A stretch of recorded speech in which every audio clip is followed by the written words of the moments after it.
بیٹھ جاتی ہیں تو اٹھ نہیں سکتی ہیں. اسی طریقے سے ان کا بلڈ سرکولیشن بھی ٹھیک نہیں ہے. لیفٹ سائڈ جو ہے اس میں بہت زیادہ درد رہتا ہے, اور بھی کافی بیماریوں سے متعلق اور بھی جو ہے ذکر کر رہی تھی.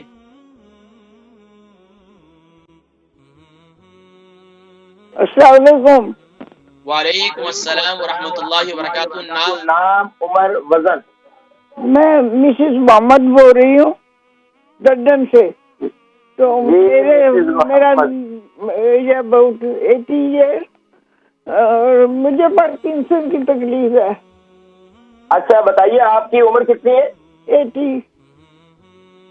اور وزن کتنا ہے؟ وزن 9 اسٹون. 9 اسٹون. اچھا بتائیے سوال کیا ہے آپ کا؟ میرا سوال یہ ہے کہ میں بیٹھی اٹھ نہیں سکتی خود جب تک کوئی پکڑ کے نہ کھائے. میں blood circulation left hand side بہت کٹ ہے, نہیں چلتا زیادہ. تو میرا میں چل نہیں سکتی اپنے آپ. دوائیاں میں باقاعدہ کھا رہی ہوں مگر دوائیاں میں ایسے ڈے بائی ڈے میں ڈاؤن ہوتی جا رہی ہوں.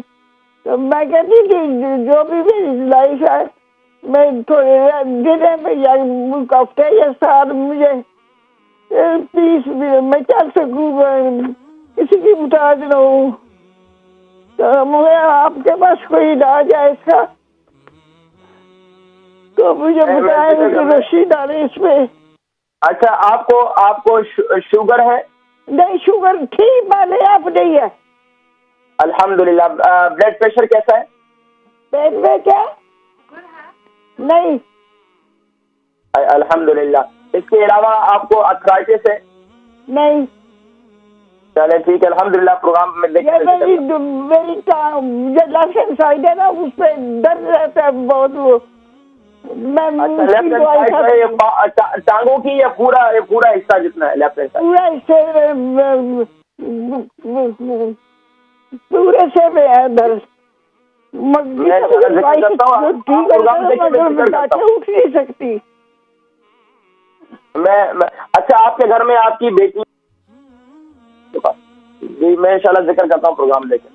مسز محمد ہے لندن سے, ان کی عمر 80 ہے اور 9 اسٹون کا وزن ہے. بیٹھ جاتی ہیں تو اٹھ نہیں سکتی ہیں.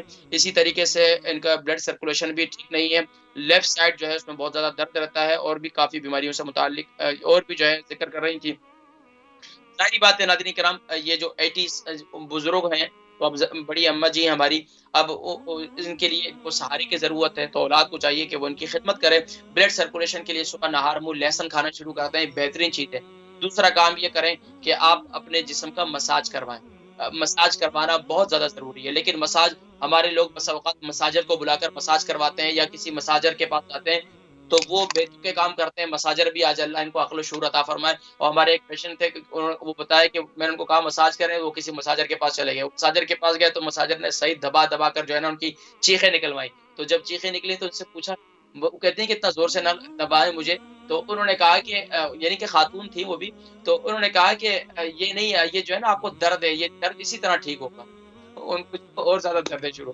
تو وہی کوشش کریں گے اتنا کہ مساج کروائیں کہ جتنا آپ برداشت کر سکیں. ایسا نہ ہو بلا وجہ جو ہے ان کو زور لگوایا جائے, اور جب انسان پہلی تکلیف میں ہو تو اس کو اور زیادہ تکلیف ہو جاتی ہے. تو کوششیں کریں کہ نرم ہاتھوں سے مساج کریں, آہستہ آہستہ سے مساج کریں. تو انشاءاللہ العزیز خاص طور پر بیٹیاں ہیں تو وہ ماں کی خدمت کریں. تو انشاءاللہ العزیز یہ بہت زبردست طریقہ ہے. خاص طور پر ماں جی ہیں تو اب یہ ان کی جو بیٹیاں ہیں تو وہ سن رہی ہوں گی, یا بہو ہیں تو وہ سن رہی ہوں گی, تو ان سے میں گزارش کروں گا کہ ایسے ماں کی خدمت کریں تو انشاءاللہ آپ کو دنیا جہان کی نعمتیں ضرور ملیں گی. اس کے علاوہ رات کو میتھی دانہ آپ پاؤڈر بنا لیں, میتھی دانہ کا پاؤڈر بنا لیں, رات کو سوتے وقت اس کو ہلدی والے پانی کے ساتھ کھانا شروع کر دیں. انشاءاللہ العزیز آپ یہ پابندی سے کریں گی تو آپ اپنے آپ اچھا فٹ محسوس کریں گے کافی حد تک. لیکن کم سے کم بھی 3 مہینے کے بعد آپ کو اس کا صحیح رزلٹ آئے گا انشاءاللہ. تین کام میں نے آپ کو بتایا. صبح نہار منہ لہسن, ایک جسم کا مساج کروانا, مساج کروا کر پھر باہر نہیں جانا, مساج کروا کر پھر رات کو کروائیں اور جسم پھر لیٹ جائیں رضائی ڈال کر. اس کے علاوہ پھر رات کو سوتے وقت میتھی دانہ استعمال کریں.